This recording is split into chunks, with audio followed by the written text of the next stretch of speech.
ನನ್ನ ಮಗಳಿಗೆ ಹಾಲಂದ್ರೇ ಆಗ್ತಾ ಇರಲಿಲ್ಲ. ಸೊ ಈಗ ನಾನು OMG ಕ್ಯಾರೆಟ್ ಕಡೆಯಿಂದ ಚಾಕೋ ಮಿಲಿಟ್ ಮಿಕ್ಸ್ನ ತರಿಸ್ದಾಗಿಂದ ಪ್ರತಿದಿನ ಸ್ಕೂಲ್ಗೆ ಹೋಗ್ಬೇಕಾದ್ರೆ ವಿತೌಟ್ ಫೈಲ್ ಅವಳು ಹಾಲು ಕುಡಿದ್ಬಿಟ್ಟೆ ಹೋಗ್ತಾಳೆ.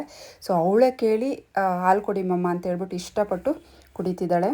ನಿಮಗೂ ಆ ಪೌಡ್ರದ್ದು ಲಿಂಕ್ ಬೇಕಂದರೆ ಲಿಂಕ್ ಅಂತ ಕಮೆಂಟ್ ಮಾಡಿ, ಖಂಡಿತ ಶೇರ್ ಮಾಡಿಕೊಡ್ತೀನಿ. ಇನ್ನು ಗಾಯಕ್ಕೆ ಆಯಿಲ್ಮೆಂಟ್ 2 ಟೈಮ್ಸ್ ಹಾಕೋಕ್ಕೆ ಹೇಳಿದ್ದಾರೆ, ಬೆಳಗ್ಗೆ ಒಂದು ಸರಿ ಸಂಜೆ ಒಂದು ಸತಿ. ಸೊ ಈಗ ಸ್ವಲ್ಪ ಓಕೆ ವಾಸಿ ಆಗ್ತಿದೆ. ಆಮೇಲೆ ಲಾಸ್ಟ್ ವೀಡಿಯೋ ನಾನು ಹಾಕಿದ್ದೆ ಫಸ್ಟ್ ಕ್ರೈಯಿಂದ ಫ್ರೀ ಕೊಲಾಬ್ರೇಷನ್ ಹೇಗೆ ತೊಗೊಳ್ಳೋದು ಅಂತ. ಸೊ ಲಿಂಕ್ ಅಂತ ಕಮೆಂಟ್ ಮಾಡ್ತಿದ್ದೀರಾ, ಫ್ರೀ ಕೊಲಾಬ್ರೇಷನ್ ಅಂತ ಕಮೆಂಟ್ ಮಾಡ್ತಿದ್ದೀರಾ. ಸೊ ನನ್ನ ಪೇಜ್ನ ಫಾಲೋ ಮಾಡಿಕೊಂಡು ನೀವು ಲಿಂಕ್ ಅಂತ ಕಳಿಸಿದ್ರೆ ನಿಮ್ಮ ಲಿಂಕ್ ಖಂಡಿತ ನಿಮಗೆ ಬರುತ್ತೆ. ಸುಮ್ಮನೆ ಲಿಂಕ್ ಅಂತ ನೀವು ಕಮೆಂಟ್ ಮಾಡಿದ್ರೆ ಅದು ಶೇರ್ ಆಗೋದಿಲ್ಲ. ನನ್ನ ಪೇಜ್ನ ಫಾಲೋ ಮಾಡಿ ಅದಾದಮೇಲೆ ಲಿಂಕ್ ಅಂತ ಕಳಿಸಿ.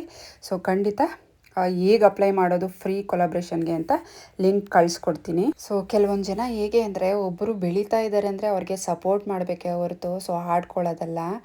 ಈ ವ್ಲಾಗ್ ಮಾಡೋದು ಈಸಿ ಕೆಲಸ ಅಲ್ಲ. ಸೊ ನಮ್ಮ ಕೆಲಸನೆಲ್ಲ ಬೇಗ ಮುಗಿಸಿ ಆ ಕೆಲಸದಲ್ಲೂ ವಿಡಿಯೋ ಕ್ಯಾಪ್ಚರ್ ಮಾಡಿ ನೈಟೆಲ್ಲ ನಿದ್ದೆಗೆಟ್ಟು ಎಡಿಟ್ ಮಾಡಿ ಪೋಸ್ಟ್ ಮಾಡಬೇಕು ಕರೆಕ್ಟ್ ಟೈಮ್ಗೆ. ಸೊ ನಿಮ್ಮ ಕೈಯಲ್ಲಿ ಆಗಲ್ಲ ಅಂತ ಹೇಳ್ಬಿಟ್ಟು ಇನ್ನೊಬ್ಬರ ಬಗ್ಗೆ ಕೆಟ್ಟದಾಗಿ ಮಾತಾಡ್ತಿದ್ದೀರಾ ಅಥವಾ ಅವ್ರು ಬೆಳೀತಾ ಇದ್ದಾರೆ ಅಂತ ನೀವು ದೂಷಿಸ್ತಿದ್ದೀರಾ, ನನಗಂತೂ ಗೊತ್ತಿಲ್ಲ. ನಿಮ್ಮ ಕೈಯಲ್ಲಿ ಆದರೆ ಸಪೋರ್ಟ್ ಮಾಡಿ. ಸೊ ಆಗಿಲ್ವಾ, ಬ್ಲಾಕ್ ಮಾಡಿ ಬಿಸಾಕಿ, ಅಷ್ಟೇ ನಾನು ಕೇಳ್ಕೊಳ್ಳೋದು. ಸೊ ಇನ್ನು ನಮ್ಮ ಮನೆ ಹತ್ರ ಗಾಳಿಗೆ ಮರನೇ ಬಿದ್ದೋಗ್ಬಿಟ್ಟಿತ್ತು. ಹಾಗಾಗಿ ಅವ್ರನ್ನ ಕರೆಸಿ ಆ ಮರನೇ ಕಟ್ ಮಾಡಿದ್ರು. ಇನ್ನು ಸಂಜೆ ಆದ್ಯನ್ಗೆ ಸ್ನ್ಯಾಕ್ಸ್ ಕೊಟ್ಟು ಅವಳು ಸ್ವಲ್ಪ ಹೊತ್ತು ಆಟ ಆಡ್ತೀನಿ ಮಮ್ಮ ಅಂತ ಹೇಳ್ಬಿಟ್ಟು ಹೋಮ್ವರ್ಕ್ ಎಲ್ಲ ಮುಗಿಸಿ ಅವಳನ್ನೂ ಕೂಡ ಆಟ ಆಡೋಕ್ಕೆ ಅಂತ ಆಚೆ ಕರ್ಕೊಂಬಂದೆ.